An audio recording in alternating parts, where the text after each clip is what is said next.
Ladies and gentlemen, welcome to Story Time. The Murder of Imad Amekran, written and related by Karim the Goat. Let's go. Ahmed was a common Moroccan citizen. He was 23 years old when everything happened. He got his BA in history but could not find a job as he had always dreamed. He belonged to a poor family which he wanted to support. In 2014, he made the acquaintance of Imad, a young Moroccan businessman aged 32. Since then, Ahmed was foraging his and his family's bread. Amad had a company that imports furniture from different parts of the world, cheap merchandise that he resells with a good benefit margin. Ahmed became his representative in Casablanca. He was charged with finalizing all wholesale operations in the big city. Amad's main residence was in Rabat, but he had flats in Casablanca and Tangier. He was married and had 2 toddlers. He was an easygoing young man who loved partying and playing around. He was not a faithful man indeed. Every now and then, at least once a week, he would go out dancing with someone before ending up in an after at home. Whenever he is in Casablanca, Ahmed goes to the apartment to prepare everything for the party. In few occasions, he would not call him for different reasons. However, not a week elapsed without an encounter between the two, either on business or for partying, especially that many a time Ahmed was invited over to entertain himself with some lady guest. On Saturday, October 18th, at midday, Ahmed approached the building wherein Imad lived on the first floor. He rang the bell to the apartment so many times, but in vain. He pushed the main entrance door and knocked the flat's door itself many a time, but to no avail. He got his phone out of his right pocket and recalled Imad, but again, no answer. That was weird, he thought, about calling at the landline number at his family place, but immediately discarded the idea out of his head because he considered the type of problems and perplexion that such a call might cause, especially to Ahmed's wife. He knocked the concierge door, and in few seconds the latter came out. "Hi, Ahmed. How are you?" "I'm fine. I'm just worried about Ahmed. Did you see him recently?" "Well, I think he is here. He came yesterday at noon. Didn't he contact you?" "Well, that is indeed why I'm worried about him. He called me yesterday morning and asked me to stay in Casablanca and expect a call from him by night. But he never called. He never answered the calls. And now he doesn't respond to the bell and knocks." Same thing here, Ahmed. I rang the bell this morning to hand him newspapers as usual, but he didn't answer the bell, so I thought he had gone out. As simple as that. Listen, I'll go to the backyard. You know, that if I climb that wall, I'll have a look onto the living room and see if there is any sign that he is in. You know, he drinks a lot. There might be something wrong with him. An overdose or whatever stake it is. Just get a ladder and follow me there. In few minutes, Ahmed was on top of the high wall, standing on the last step of the ladder. He was scanning the flat from the inside through the glass. When he stared more emphatically, he detected, to his horror, the corpse of a person lying down on the floor, face downward. Nobody would lie in that position unless something was the matter with him. In a state of alert, he descended the ladder, grabbed the concierge by the shoulder, and gasped some air before he could utter his first syllables. "He's there, on the floor. Dead, I think. We have to call the police right away."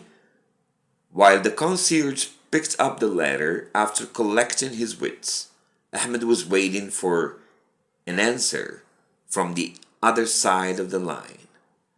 When he finally got it, he said, "Cops, I think we have a corpse in the following address. My name is Ahmed Shinteli. I am the deceased man's friend and business assistant at the same time." No, we haven't moved the thing. We haven't broken into the apartment, and the concierge is still with me. He can witness to that. In less than half an hour, the whole neighborhood was in a state of alert. Cops everywhere, and the forensic squad working intensively inside the crime scene. The concierge and Ahmed were detained aside for future interrogation. Inside the apartment, Imad was lying dead.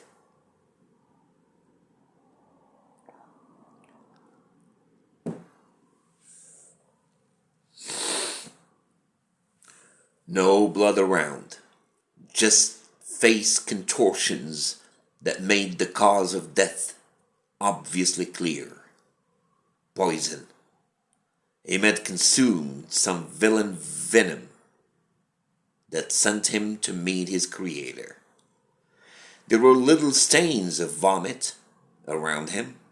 On the table, there were the remains of some luxurious party that took place.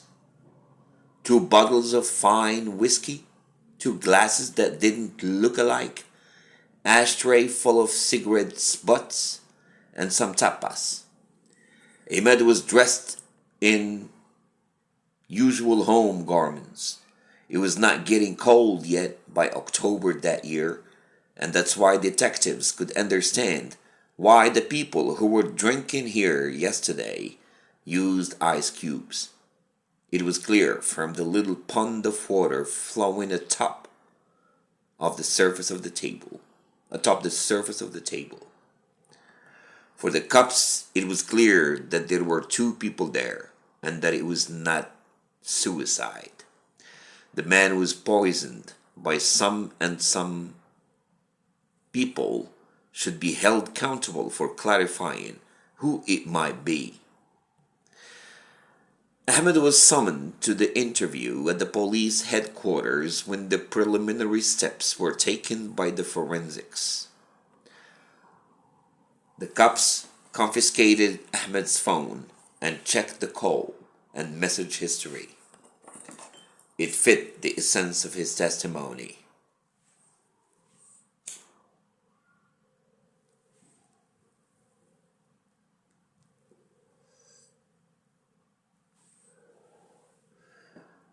Ahmed was allowed to lit a cigarette and say what remained in his guts. As soon as fear evaporated, he said he was nowhere around the crime scene, and his alibi, as he said, was as strong as he claimed to the cops. These letters said that he had no chance to lie to them because they were to check everything later. Until then, he would have to remain under their custody. On his part, the concierge said that he never saw Ahmed approaching the building during the last 24 hours. He testified that Ahmed had no reason, obviously, to kill Imad, especially that the kind of relationship that held them together was a very healthy one, a professional one, but a friendly one at the same time. The concierge said that from time to time he would go into his own place and lose sight and surveillance over the lobby. He was human in the end. He needs toilet, food, and some rest. His wife and kids had needs too. Alas, there were no cameras. Hassan, who was the main detective in charge of the case, looking into this crime, asked the concierge, "Who comes visit the victim here?" The concierge responded, "Ahmed, of course, another guy working in the delivery service in Imad's company, I think. And now he was hesitant. Hassan urged him to continue. A young woman. Every now and then she came either alone while he was already in the flat, or they would simply come together hand in hand. It is clear that she is his mistress. He is married, you know, detective." "Do you know this woman?" "In fact, no. I know her face very well, and I can pick her up from within a million of people. But further than that, I don't have the least idea. Ah, I remember something. She spoke to me twice or thrice, and her accent is clearly northern. She must be from Tangier, Tetuan, or the like." Did you hear any voices coming from the apartment since yesterday morning? Or at any time around then?"